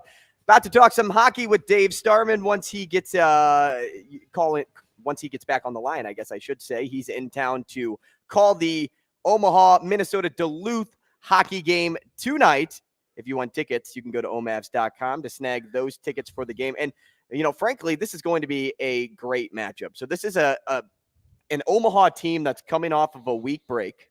Their last game was New Year's Eve against St. Lawrence, had a 5-2 win. But go back to when they played Duluth earlier on this year. Duluth 20th in the nation, got a 3-2 win on the road and then lost 3-2 in overtime. This is a team that we talk about all the time being in rebuilding mode.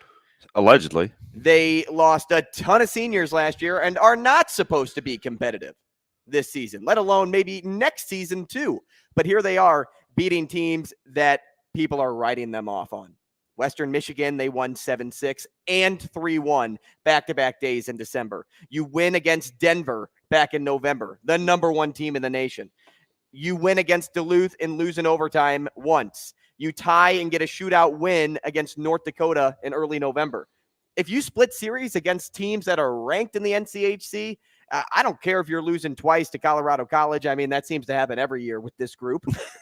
But you're winning against the teams that it matters most, right? Yeah. The ones that can really impact your ranking throughout the season. Yeah, and the big rankings will be coming up towards the end of the month, where you want to take a look and see who's where to give you a good indication of what's going to happen in the postseason. And I think it's cool when you talk about supposed to be, right? And it's always interesting when people use that term in sports. I hear it all the time. Supposed to and should.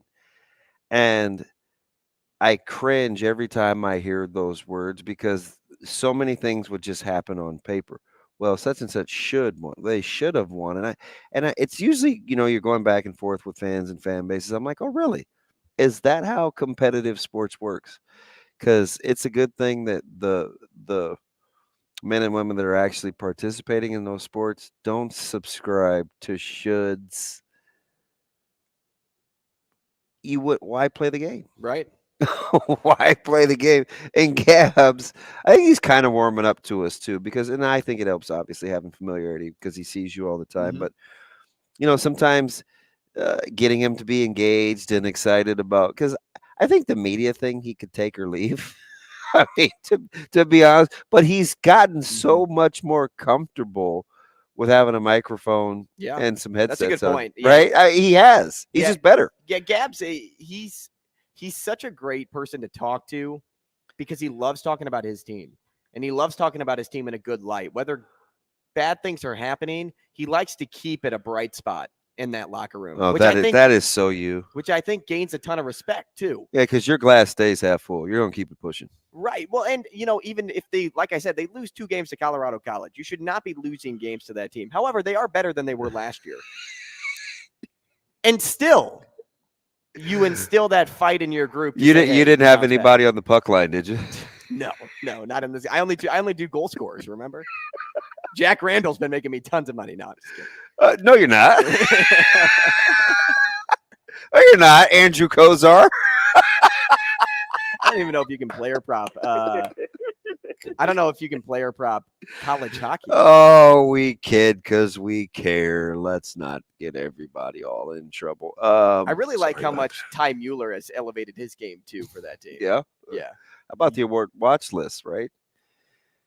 Listen, so here's the thing. And you're watching it now because now's about the stretch. I always said college hockey gets really good, especially going to see Omaha after January, right? Kind of let those other sports settle in. It starts to get serious when you get into conference play, the environment. BTN is hosting a ton of college hockey on the network now. And who was that just said, was it during the breakfast?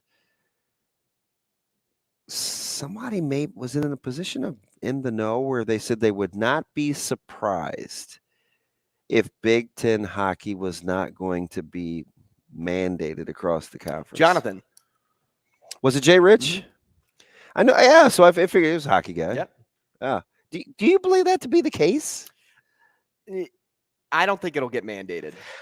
Especially because I how said awkward would that be between Nebraska and Omaha? That's what I said. Because Nebraska is a family tree, and it's 3 into 1. It's like the Holy Trinity. You right? do have the network, Father, Son, and Holy Spirit. The network of the colleges, right? And you don't want to butt into that. I also think it was kind of a similar thing with like football when football got disbanded in Omaha. They wanted the attention to be at one place where it all began. Football. Dave Starman on the line. Dave, thanks for joining us this morning. Welcome to Omaha, first nationally televised game for the Mavericks this year. Good morning to you. How are you doing? Hey, great to hear from you. We're good. Hey, you've watched a lot of college hockey this year so far, and this was supposed to be a down year. We were kind of talking about this prior to getting you on here for the Mavericks. Rebuilding, another way to describe it, yet here they are competing with the best of the best and keeping their youth incognito. What have you noticed about this Mavericks team this year that may go unnoticed to the average fan? I think they take on the personality of their really well. And, Gabby is a quiet guy, but really intense. He's really cerebral, and he's really patient. And when you watch Omaha teams, I think you see a lot of that. The other thing that you watch when you watch Omaha is they're systematic, structured, but they've got some freedom in their play to create offensive. And they've brought in a couple guys that can do that. So that's number one. The number two is getting safe. Anytime you get big stops, you're going to compete in this conference because the name of the game in the NCAA has always been a goal of that great team playoffs. Yeah, I was going to say, Dave, how much of that coincides with Jake kind of getting hot in the Mavericks being better on the back end defensively, and which always helps those guys between the pipes because it's all about what's happening in front of you, and Jake is really starting to emerge. No question. When you talk about building teams, you got to be good in the middle, got to be good on the back end, and you got to be good in goal. It's kind of like baseball where you hit your catcher, shortstop, second base, center field. Same idea with hockey. As long as you're good down the middle and then your defense is solid, you got a chance to win. And that's what Omaha has. Obviously, the goaltending's been good. They got a couple of big-time stoppers in there. Their defense core has come on. John Tectonic is playing as well as he's played at Omaha. Victor Man's been banged up a little bit, but that kid's Chris is solid. You've just got a really good quarterback there. And the key is they've been good on teams also really helps. But the thing I like about the Mavs is they play in a conference with high-profile teams. They have never, ever tried to be North Dakota. They have never, ever tried to be Denver. They have maintained their identity, and because of that, that's why they consistently can be competitive. Hey, Dave, about 2 minutes here in this segment. We're so tight on break, so we'll try to change gears here quickly. At the junior level, you have Connor Bedard, who no doubt should and will go number one in the draft next year. I think a lot of people are interested in him as a person and a difference maker about what team he'll be on in the NHL. And if you had to draw a comparison to maybe someone in the league right now, who would he compare to? That's a good question. He's got a little Barzell in him with how elusive he is. He's got a little kind of David in him in the way that he tracks back and lifts sticks so well. And then you pick your score as to who you want to compare him to. He scores a lot of the great scores in the NHL, but I love the way he gets edges and elusivity. And he's got a little Barzell with that respect to him. And the other thing is that he's strong on the puck. Like, it's really hard to knock off the puck. Sometimes real good players are the ones that are not only elusive, but they're the ones that operate in small space, and he does that extremely well. Dave, thanks so much this morning. I know you're a busy guy, and I'll probably see you tonight because I'm the MC over at the hockey arena. So you may be hearing my voice once or twice. Hey, listen, you're fine right now. Have a great day, man. Thanks, Dave. All right, thanks. Shane, it's tough when we don't get those guys right on. And I know he was busy, so he was late calling this back. We don't have much flexibility in terms of it's tough. Stretching that window, do we? No. Which stinks because he's such a good guest. And we'll have to get him on. What am I do with my NHL stuff? We'll have to get him on again in a few weeks or something. You'll never know what to do with your NHL stuff anymore. I do know one thing. It doesn't pay to be a fave right now. No, and I do know another thing. Can you imagine the Hawks right now in position to get Bedard? If you get compared to Barzal, Connor McDavid, and some. Hey, not to mention. Hey, Shane, is there a Bedard on every team in the NHL, or is that just great? That's just crazy talk over there. Yes. Tie it back in. I mean, everybody. Hey, we keep it in the family. And next, we'll keep it in the family, too. We're talking to Mike Sautter here on Coffee and Cream. Rogers and Benning will be back in 4 minutes.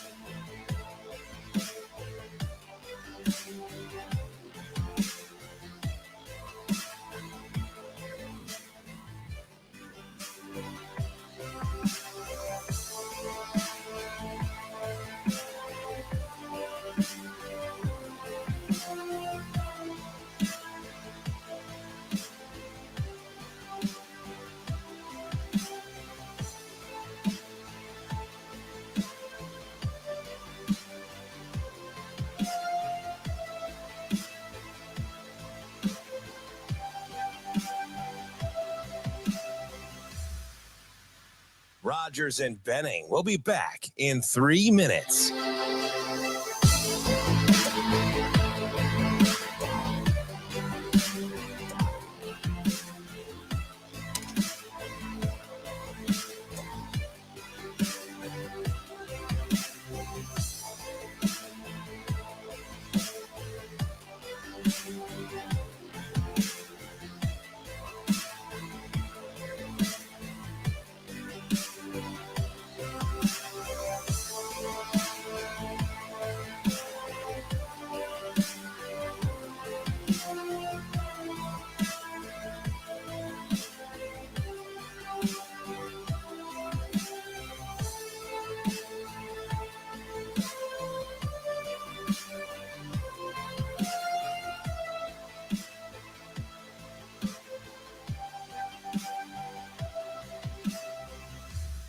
Rogers and Benning will be back in 2 minutes.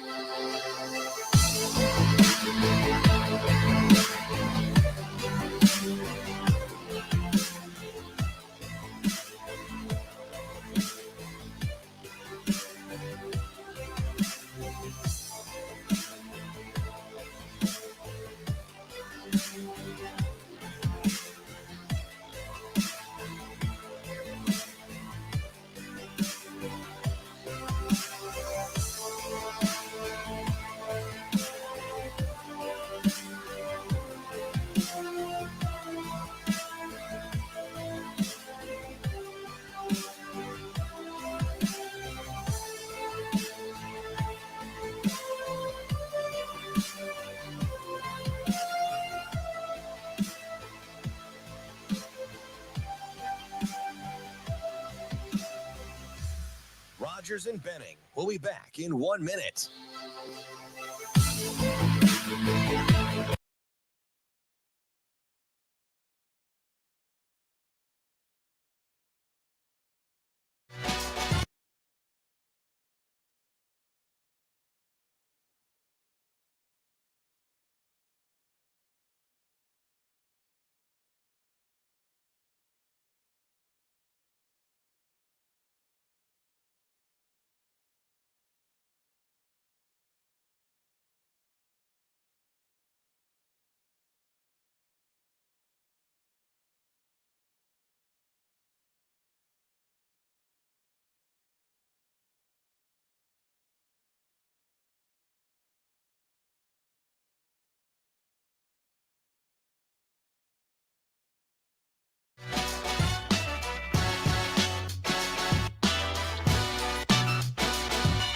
Coffee and Cream with Rogers and Benning on Hail Varsity Radio. This segment with Mike Sautter is presented by Awaken Men's Health. Oh, yeah, no doubt, no doubt. Mike Sautter. I would agree, Damon. Mike Sautter. Yeah. Mike Sautter. Oh, man, you're going to put me on the spot. Mike Sautter. Every time I hear it, Mike Sautter in the house at Hail Varsity Club, having some fun, rounding out the show here on Coffee and Cream in the Morning on Hail Varsity Radio. He's Damon Benning. I'm Andrew Rogers. Let's bring in Mike Sautter now. Mike, good morning. Good morning. It's a good morning. How about that? Is your computer turned up, babe?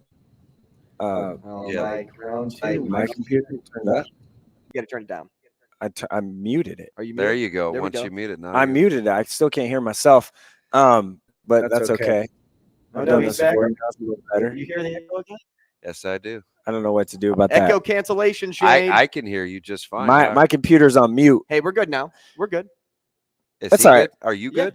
It's okay. I'll get through it. I've done this before. Can you hear? No, but it's all right. Do I need to speak into this microphone? Because if not, how is he talking to me if he can't hear? I can't hear myself talking, which is a little bit odd. Sounds like it sounds like I need to go to Awaken Men's Health, which has 4 locations across the state. Nice work. Omaha, Lincoln, Grand Island. So I probably do because I'm losing my hair or something. Hey, so, how good was 93-91 last night? It was great. Besides the fact I wasn't there for the whole thing. Yeah, because you had to double dip. It was it was 63-53 at the end of the third quarter.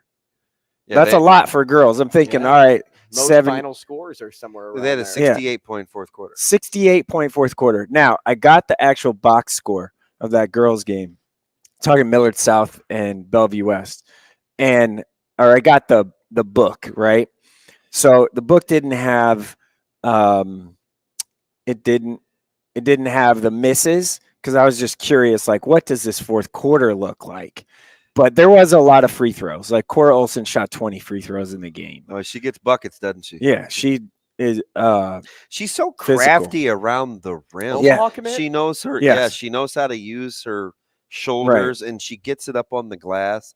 But I'm a fan. Like I'm a little biased, but I mean, she's still the deal. She took it right to Coyer, which you kind of have to do to kind of get her out and get foul trouble and stuff. And Maya Babbitt hit some shots. I'll tell you, in the third quarter, Naomi White, the 2 Bellevue West guards are good. Actually, 3. I think Kinsey Melcher belongs. Kinsey is, I call her more of a wing. She belongs in that discussion too. That backcourt, and they're a tough matchup for Millard South because Millard South likes to play smaller like that. And they have a little size too. Bellevue West does so. But Naomi White hit 3 threes in the third quarter, and then it was on. I talked to both coaches last night. As I was leaving Gretna on the way home, and called them both, and they both were like, just kids just making shots. Just that's what it was. So 93-91 in regulation is the second highest game ever in girls basketball in Nebraska, in Class A game, and the most in a regulation game. Yeah, and the gym was packed. There was ton of people. How about playing at home too, right? Because in the Metro Holiday Tournament, you have Bellevue West that, they're a 7 seed, but they're the host. So they're playing at home in front of a huge crowd. Now you carry it over to Millard South, who's playing in front of their home crowd. I mean, in high school basketball, like, it matters to play at home. I think there's a few places where home court prep is one. Prep full-throated prep is not like 2:30 on a Saturday. I actually think Gretna is tough. Is a tough place. You want to know why? One, like a game like last night. Very compact. Yes. Last night was packed. There was a ton of people, all that. But the environment's a little dry because they don't announce like after every play. You ever notice that there? Oh, yeah. They don't announce. He got an award last night, too. Yeah, he's great. Yeah, he's great. He is the one. 50. He is the one. He doesn't even look old enough. He's the one that that made me realize I was saying Zane Flores wrong because I heard him in football and I'm like, he's saying his last name all wrong. And then, after 4 years, Mel never told you. Yeah, someone finally tells me after a game when I go up and ask the Flores. See, I just did it. Clan, and they're like, "Oh, like no big deal." And I was kind of upset. I was like, "It's like 4 years I've been saying this name," and so it's not like you to take things personally. Nobody does. Why were you upset? I'm biased against Gretna, I guess. Oh, here we go. See, there he is. Here we go. That was like fluid. Let me tell you something. Why do you even pay that? Name on? Because I'm absolutely not, and that is what drives me nuts. Is like, you don't know me, you've never spoken to me, you never met me. I wear black and gray on purpose to games, so I'm not like showing favoritism. Unless you play Lincoln Northeast and then you wear something else. Well, yeah, what's something that you don't like being called. Like if somebody called you cocky, would that bother you? No, I've never been called that. Right, but if somebody said like, "Hey, DB, you are the cockiest person out there." What would be a trigger? Because cocky for me is one. Like that's something that I don't know. What's what's a buzzword? As a triggering word. You only Cheater. care about yourself. Yeah. Cheater. You only care about yourself. If I said that to you, you would blow up. That's super contrary. Right. To my personal Or that you cheat or whatever too. Right. So like if I that's it. Yeah. If I told Mike like he's biased, I mean there are those things out there that are like, guys, come on, like do your homework. Yeah. I just wasn't. I think the general population, like most times have no idea. Yeah, it's okay. I'm a little bit over it. The first thing you said coming in, I was giving did you. you see I what was happened giving on you Twitter? till noon. Yeah, noon was. I might come. It just depends on how the day goes. Hey, let me ask you something. We talked to Coach Campbell earlier, and he was bringing up Carter Good dude. Mick, and it made me think about kind of the evolution and the role that has to play for that team. He logs heavy minutes, and I'm a fan, obviously, just because of the dual sport thing and how good he is at baseball. But there's a couple guys I think they're in that discussion of, man, you watched them last year and then you watched them this year. They're much different players. We saw one last night in Gretna. Where you going to go? I'm going Alex Wilcoxon. Well, Wilcoxon's always been good because that's 2 games in a row he's done now. Like that, I was at their last 2 games, but I'm biased against Gretna. But I'm at their last 2 super biased games. when it comes to Wilcoxon because I gave him a hug after the game. My kid's 2 feet from me. Yeah, hey, but nice job, son. No, but Caleb loves him too. Yeah, so he's a great. He's kid. just a great kid. Yeah, Jeff Roselle is probably where. That's what. That's because Wilcoxon has gotten some headlines, right? And I think he had the great summer. I think his basketball prowess is widely. I think people know likely about the starting quarterback. Likely the starting quarterback at Gretna next year. Jeff is different because him coming back from the bereavement and he just changes the way that Gretna can play, and he's much improved from a year ago. Yeah, he is. I was at their game Saturday against Central. And Gretna struggled with the length and size and stuff and rebounding and everything. Totally not a problem last night against Westside. How about let me give you another one in terms of how much improvement has Robbie Garcia made? And I get it. Listen, I get it. I know he played early last year before Arope came back. But then when Arope came back, it was kind of like, oh, hey, what happened to the young guy that Bellevue West was playing? Yeah. He's tough. Yeah, he's tough. And I will tell you, he's matured physically a little bit. He his looks changed. like a grown-up. He has those big, strong legs. I don't know if they trimmed the baby fat. I think he did a little bit. He's knocking it down. Like Garcia he moves really well. He's a dude. Yeah. Can step out and hit a 3 and be a challenge you there. Bellevue West Gretna Thursday, by the way. Yeah. Not looking ahead, but I don't love that matchup. At Bellevue West, like on paper, but I do love the coaching matchup because I think Coach Feakin will find a way, and Coach Hurd will find a way to play that game. But Bellevue West is going to pressure Gretna, which is what I think what Westside should have done. We let them play the same way for 3.5 quarters, and I didn't. Got to make shots, though, man. Well. Or you have to play a different kind of offense. Or that, yeah. So that's just Westside. It almost like it reverted back to the first couple games or whatever of the season last night for Westside. Now, credit to Gretna's defense. I mean, defensively, it is. Hurd is a wizard. Yeah, I like amazing. The multiple looks. Yes. Like they'll do some pack line stuff, and then it's like every 3 possessions they can do something different. They're just very versatile. One guy, where we're talking, Tyson Malinsky, baseball guy, going to K-State. He's had a nice year for Gretna too. He's a better athlete than people give him credit for. I just watched him in warm-ups, and I watched him guard and defend. It's kind of bouncy. Yeah, and he was giving it to. Giving it like physically, like in his face to Tate Odvidale last night. This is weird because this just lets you know I just like good high school sports. I don't care if it's at Westside's expense. He's nasty. It's funny you bring him up because I watched him a ton. He got all the loose balls. Yeah. He's super springy. He's not afraid to push. He'll grab, give an elbow. Yeah, he was getting in there. He was frustrating Tate a little bit. I like the way that he played. And plus I love baseball, right? Yeah. So he's a significantly better athlete than I think Yeah. the layperson thinks.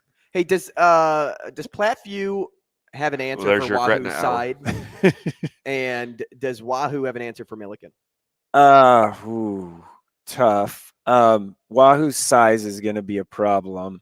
They play fast. Both teams kind of like to play fast, so it could speed up the game and really work in Plattview's favor a little bit.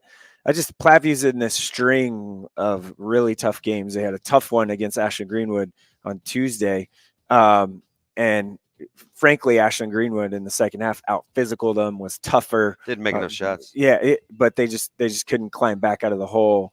I don't know. That's a good game. I am actually taking the night off. Oh, good for you. I'm debating. I think I just got to go see it, though. Yeah, I'm taking the night. A busy day tomorrow. Go reintroduce yourself to your family. That's what I'm going to do tonight. Mike, thanks for joining us. We always appreciate it. And thank you for joining us, too. We'll see you next week.